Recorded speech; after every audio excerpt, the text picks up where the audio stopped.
Hello guys, तो फिर से आपका स्वागत है।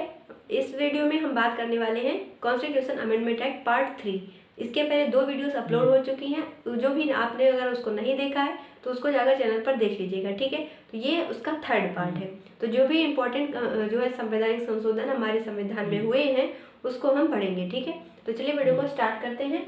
जो है आज का पहला वाला वो क्या है, 52वां संविधान संशोधन 1985। और ये जो 1985 में हुआ था ये किस लिए हुआ था, हमारे संविधान में दल बदल संबंधी कानून लाए गए थे। क्या किया गया था, दल बदल संबंधित कानून, ठीक है। ये किसके टाइम पर किया गया था, राजीव गांधी जी के टाइम पर किया गया था। उस टाइम पीएम कौन थे, राजीव गांधी जी थे। क्वेश्चन घुमा के इस तरीके से आपसे पूछा जाता है कि 1985 में कॉन्स्टिट्यूशन अमेंडमेंट एक्ट हुआ, वो किसके समय पर हुआ। क्वेश्चन आजकल इस तरीके से घुमा के आपसे पूछा जाता है, तो ऐसे याद रखिएगा, ठीक है। नेक्स्ट क्या है, 61st कॉन्स्टिट्यूशन अमेंडमेंट एक्ट 1989। इसमें क्या किया गया कि जो वोटिंग एज होती है वो पहले क्या थी, 21 साल थी। जो वोटिंग एज थी वो पहले 21 साल थी, इसको घटाकर क्या किया गया, 18 साल कर दिया गया। कौन से संवैधानिक संशोधन के तहत, 61वें संविधान संशोधन 1989 के तहत। याद करने की ट्रिक देखो, यहाँ से इस सन में से ट्रिक निकालना है। देखो क्या लिखा है, 1989, यहाँ पर क्या है 8। तो हमें यहाँ से ये चीज़ रिलेट करना है कि हमारे यहाँ भी प्रेजेंट में वोटिंग एज कितनी है, 18 है, और इसमें भी 8 है, ठीक है।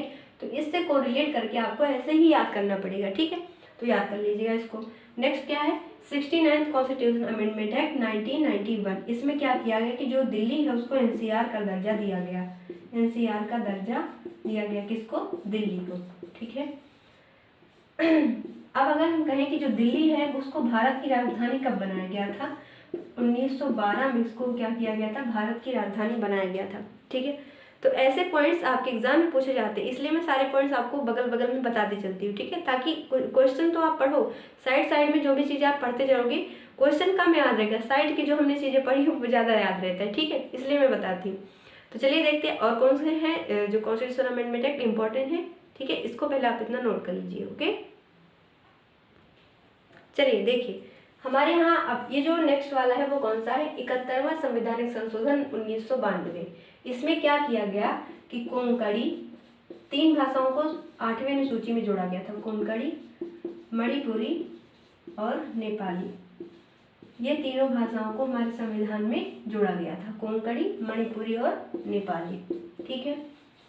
और भाषाओं के लिए कौन सी अनुसूची है, 8वीं अनुसूची है, ठीक है। Next question, 73rd constitution amendment act, और ये हुआ कब था, 1992 में हुआ था। इसमें क्या किया गया, पंचायती राज व्यवस्था जोड़ी गई, पंचायती राज सिस्टम लाया गया, ठीक है। 74th कॉन्स्टिट्यूशन अमेंडमेंट एक्ट, ये भी हुआ था कब, 1992 में। इसमें क्या किया गया, म्यूनिसिपल कॉर्पोरेशन, इसमें क्या आया, म्यूनिसिपल कॉर्पोरेशन, ओके। और ये दोनों बहुत इंपॉर्टेंट है, आपसे बहुत बार एग्जाम में पूछे जाते हैं, रिपीटेडली पूछे जाते हैं। क्योंकि क्या है, एक मतलब जैसे कि एडमिनिस्ट्रेटिव बॉडी है, गांव के लेवल से हमारे यहाँ पे क्या होता है कि हमारे यहाँ पे जब संविधान बनाया गया तो एक चीज़ इंपॉर्टेंस ये दी गई गांधी जी के द्वारा कि हमारे यहाँ जो एडमिनिस्ट्रेशन है वो बिल्कुल नीचे लेवल से शुरू होना चाहिए, बिल्कुल गांव से शुरू होना चाहिए। और उसके बाद कई अलग कमेटीज बनती है, उस पर हम कभी अलग बात करेंगे। लेकिन अभी इतना समझो कि ये चीज़ इसलिए इम्पोर्टेंट है क्योंकि ये क्या है, बिल्कुल निचली इकाई है जो कि क्या करती है, एडमिनिस्ट्रेशन का काम करती है। इसीलिए हमारे लिए ये चीज़ इंपॉर्टेंट है, ठीक है। याद रखिएगा इसको, तो कभी मत भूलना। अब देखते हैं और कौन से अमेंडमेंट एक्ट हैं जो कि हमारे लिए इम्पोर्टेंट है, ठीक है। चलिए देखिए नेक्स्ट कौन सा है, 86th कॉन्स्टिट्यूशन अमेंडमेंट एक्ट 2002। इसमें क्या किया गया कि पहली बात तो हमारे यहाँ एक फंडामेंटल ड्यूटी, इसके तहत एक फंडामेंटल ड्यूटी जोड़ी गई, कौन सी, 11वें नंबर की, ठीक है। ये 11वें नंबर की फंडामेंटल ड्यूटी क्या थी, हर एक माता पिता का कर्तव्य है कि वो अपने बच्चे, मतलब जो कि 6 से 14 साल के बच्चे हैं, उनको क्या करें, प्राइमरी एजुकेशन देना उनका क्या है, ड्यूटी है। प्राइमरी एजुकेशन दिलाना उनकी क्या है, फंडामेंटल ड्यूटी है। इस चीज़ को 11वीं ड्यूटी के रूप में हमारे यहाँ संविधान में जोड़ा गया। फंडामेंटल ड्यूटी को स्वर्ण सिंह कमेटी के कहने पर हमारे संविधान में जोड़ा गया था।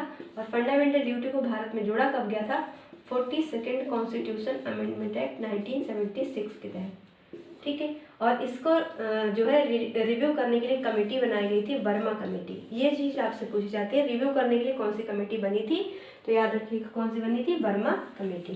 ठीक है, अब आते हैं 92nd कॉन्स्टिट्यूशन अमेंडमेंट एक्ट 1993।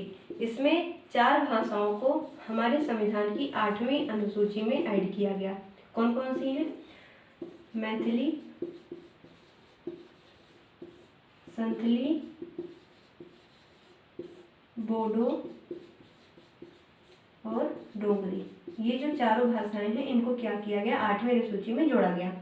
जो बोडो लैंग्वेज है ये कहाँ की है, असम की, और ये आपसे पूछा गया है पेपर में।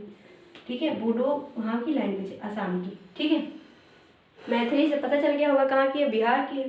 ठीक, तो ये हो गया 92nd कॉन्स्टिट्यूशन अमेंडमेंट एक्ट। और भाषाओं से जुड़ा हुआ और कौन कौन सा था, 21वां था और 71वां था। और ये थर्ड वाला कौन सा है, 92nd है। देखो याद करने का तरीका, 21वां, 71वां और 92वां, ये तीनों अमेंडमेंट एक्ट भाषाओं के लिए हैं। ठीक है, इसमें क्या किया गया था, सिंधी भाषा जोड़ी गई, इसमें कोंकणी, मणिपुरी, नेपाली भाषा जोड़ी गई, इसमें बोडो, डोगरी, मैथिली, संथली, इसमें एक भाषा, इसमें 3 भाषाएं और इसमें 4 भाषाएं जोड़ी गई। देखो 21 और 71 को जोड़ो तो क्या आता है, 92 आता है। याद करने का ट्रिक है, अच्छे से याद कर लेना। ठीक है, अब हम देखते हैं और कौन से अमेंडमेंट एक्ट है जो कि हमारे लिए इम्पोर्टेंट है। ओके, चलिए देखें। 101 नंबर का कॉन्स्टिट्यूशन अमेंडमेंट एक्ट, 102 और 103। 101 किसके बारे में बताता है, जीएसटी। 102 जो national commission for backward classes थी उसके लिए ये था, और इसके लिए एक आर्टिकल आता है 338, ठीक, और 338A। दोनों आर्टिकल आपको पता होने चाहिए। एक है national commission for scheduled caste, एक है national commission for scheduled tribe. ठीक, 103 नंबर का जो कॉन्स्टिट्यूशन अमेंडमेंट एक्ट हुआ था ये क्या था, EWS, इकोनॉमिक वीकर सेक्शन को 10% का आरक्षण देना। ठीक, तो इतनी सारी चीज़ें। और ये आया कब था, 2019 में, ये आपसे पूछा था। और ये आया था 2017 में और ये 2018 में। ठीक है, याद रखना। तो ये हो गए।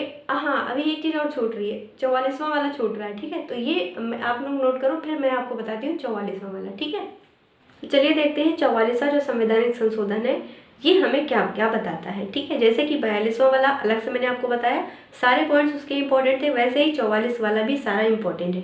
ठीक, देखो ये जो 44वां संवैधानिक संशोधन है 1978 में हुआ था।